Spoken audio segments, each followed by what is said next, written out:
قالت الأعراب آمنا قل لا تؤمنوا ولكن قولوا أسلمنا ولما يدخل الإيمان في قلوبكم صدق اللہ العظیم و صدق رسول الکریم۔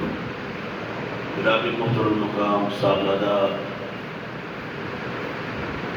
غلام سرور شاہ صاحب رحمۃ اللہ علیہ، دیگر معزز صابرین کرام، السلام علیکم ورحمۃ اللہ وبرکاتہ۔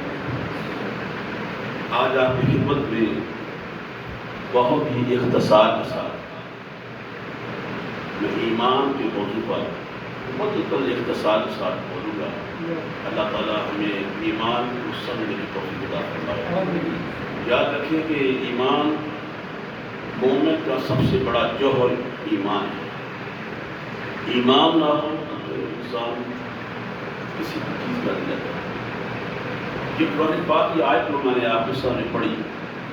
اللہ تعالیٰ نے کہا کہ اس دور میں جب اعرابی کہتے ہیں اردو کو، دیہاتی کو، دیہات کے رہنے والوں کو اعرابی کہتے ہیں، وہ آئے رسول اللہ صلی اللہ علیہ وسلم کے پاس، کہنے لگے قالت الاعراب، کلمہ پڑھا، مسلمان ہوئے تو کہنے لگے آمنا، ہم مومن ہو گئے۔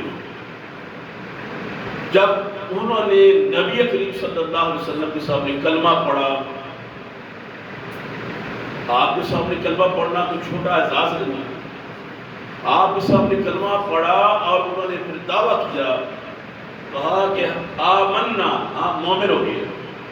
تو اللہ نے کہا اے حبیب صلی اللہ علیہ وسلم انہیں کہیے لا تؤمنوا، تم مومن نہیں ہوئے، ولیکن قولوا اسلمنا، بلکہ یہ کہو کہ ہم مسلمان ہوئے۔ یہ بات سمجھنے والی ہے، اس کے بعد سمجھا کے میں کہ کلمہ انہوں نے پڑھا، اسلام کو قبول کیا، رسول اللہ صلی اللہ علیہ وسلم کے سامنے کیا، تو اپنے گھروں میں گئے، آبادیوں میں گئے، تو انہوں نے کہا کہ آمنا، ہم مومن ہو گئے۔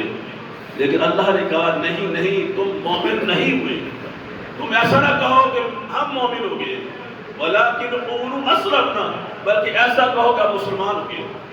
کیوں؟ ولما يدخل الایمان فی قلوبکم، جبکہ ایمان تو تمہارے دلوں میں آیا ہی نہیں، تم مومن کیسے ہو گئے؟